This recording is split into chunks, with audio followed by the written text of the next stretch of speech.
Hello, today I make noodle soup, huh? And this one celery, and this one green onion, this one lettuce, and this one noodle. We call make noodle soup today. I gotta soak a noodle in the water first, mix it soft, and this noodle soup juice right here is almost done. Really soon be done. Then I gotta put you know what I put in here.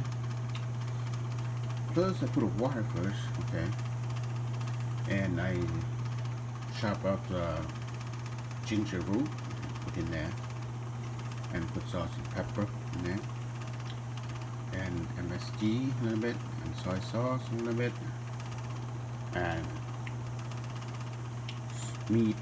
Put some meat in there.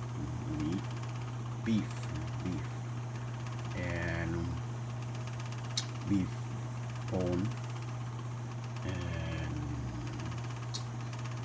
onion, the big head onion, put in there, and make a soup.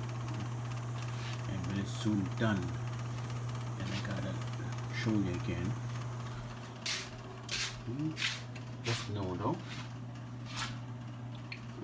Chop up onion, and I gotta put in here, and I gotta chop it celery too, and celery and lettuce. We gotta eat with that. Eat with noodle. Noodles right there in the sink. You soak it up. Make sure your noodle is soft. When it's soft, and you gotta put in the bowl and eat it. All right.